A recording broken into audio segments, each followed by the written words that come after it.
नमस्ते।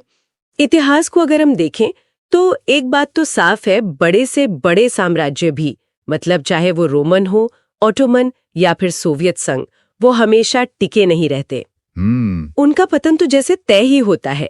तो सवाल ये उठता है कि जिस वैश्विक व्यवस्था में, जिस सिस्टम में हम आज हैं, क्या वो भी अपने अंत की ओर बढ़ रही है? बिल्कुल। क्या इसके संकेत हमें दिखने लगे हैं?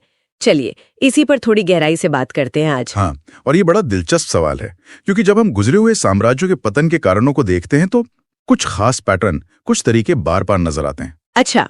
और हैरानी की बात यह है कि आज की दुनिया में भी हमें कहीं ना कहीं वैसी ही गूंज सुनाई दे रही है। तो सबसे पहली दरार जो अक्सर दिखती है वो शायद अंदरूनी होती है ना? जैसे आपने रोमन साम्राज्य का जिक्र किया। हाँ, बिल्कुल। एक तरफ तो शासक वर्ग, अमीर लोग बेहिसाब ऐशो आराम में थे, मतलब आलीशान दावतें, दौलत का अंबार। हाँ। और वहीं दूसरी तरफ जो आम जनता थी वो गरीबी, भुखमरी, बीमारियों से बेहाल थी।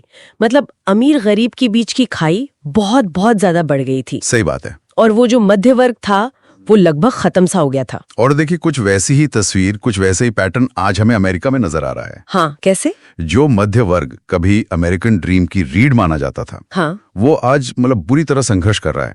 घर खरीदना हो, बच्चों की पढ़ाई हो, यहाँ तक कि रोजमर्रा की जरूरतें पूरी करना भी वो मुश्किल होता जा रहा है। ओह, स्वास्थ्य सेवाओं का खर्च तो जैसे आसमान छू रहा है। हाँ। और देश का जो बुनियादी ढांचा है, सड़कें, पुल, एयरपोर्ट, वो भी पुराने पड़ रहे हैं, कमजोर हो रहे हैं। संपत्ति कुछ ही लोगों के हाथों में सिमटती जा रही है, जैसे वो एलन मस्क वगैरह के किस्से सुनते हैं हम। हाँ। जबकि ज्यादातर लोगों की आमदनी वो वहीं अटकी हुई है और ऊपर से महंगाई लगातार बढ़ रही है। तो इसका नतीजा क्या होता है फिर?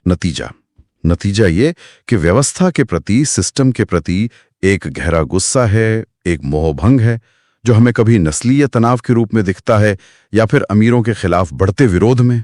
ये तो हुई अंदरूनी बात। इसके अलावा एक और चीज जो साम्राज्यों के पतन में दिखती है वो है उनका बाहरी प्रभाव कम होना, जिसे सॉफ्ट पावर कहते हैं। ये सॉफ्ट पावर का कम होना, बिल्कुल। ऑटोमन साम्राज्य को देखिए, शुरुआत में उन्होंने कूटनीति से, अपनी संस्कृति के असर से अलग अलग पहचान वाले लोगों को जोड़े रखा था। लेकिन जैसे जैसे स्थानीय राष्ट्रवाद बढ़ा, लोगों की वफादारी साम्राज्य के प्रति कम हुई, तो उनका प्रभाव घटने लगा और धीरे धीरे वो बिखर गया। और अमेरिका के केस में देखिए, अमेरिका ने दूसरे विश्व युद्ध के बाद लोकतंत्र, आर्थिक विकास और अपनी पॉप संस्कृति, मतलब संगीत, फिल्में वगैरह, इनके दम पर दुनिया में खास मुकाम बनाया था, एक ग्लोबल लीडर की तरह। हाँ, वो तो है। लेकिन हाल के दशकों में देखें तो दुनिया भर में जो युद्ध छेड़े गए, मानवाधिकारों पर सवाल उठे और उनके अपने घरेलू मुद्दे, जैसे वो कैपिटल हिल पर हमला हुआ था, हाँ, वो घटना, इन सब ने अमेरिका की जो नैतिक साख थी उसे काफी कमजोर किया है। और जब किसी देश की कथनी और करनी में इतना फर्क दिखने लगता है तो उसकी सॉफ्ट पावर अपने आप फीकी पड़ जाती है, वो जादू खत्म हो जाता है। सही कहा। और फिर एक तीसरा पैटर्न भी है शायद, जिसे सैन्य और वैचारिक अतिविस्तार कह सकते हैं। सोवियत संघ का उदाहरण दिमाग में आता है। हाँ, सोवियत संघ इसका एक क्लासिक उदाहरण है। अपनी विचारधारा फैलाने और अपना नियंत्रण बनाए रखने के लिए उन्होंने सेना पर अंधाधुंध बेतहाशा खर्च किया। दुनिया भर में प्रॉक्सी युद्ध लड़े, मतलब वो युद्ध जिनमें बड़ी ताकतें सीधे न लड़कर दूसरे गुटों के जरिए लड़ती हैं। अच्छा। और अफगानिस्तान जैसे बेहद महंगे युद्धों में वो बुरी तरह उलझ गए। अंजाम क्या हुआ? अर्थव्यवस्था पूरी तरह चरमरा गई, लोगों का भरोसा टूट गया और आखिरकार साम्राज्य ढह गया। ये वाकई आज के संदर्भ में एक अहम सवाल खड़ा करता है। अमेरिका का सैन्य बजट अगर देखें, हाँ, ये चौंकाने वाला है। अमेरिका का सैन्य बजट दुनिया के अगले 10 देशों के कुल बजट से भी ज्यादा है। इतना ज्यादा? हाँ, दुनिया भर में 700 से ज्यादा सैन्य ठिकाने हैं उनके।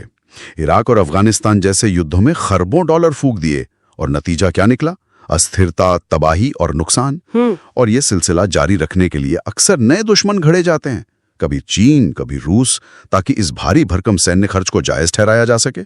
और अभी हाल में जो गाजा में हुआ, हाँ, हाल में गाजा को लेकर जो घटनाक्रम हुआ और उस पर जो अरबों डॉलर खर्च हुए, उसने भी अमेरिकी नैतिक श्रेष्ठता के भ्रम को तोड़ा है।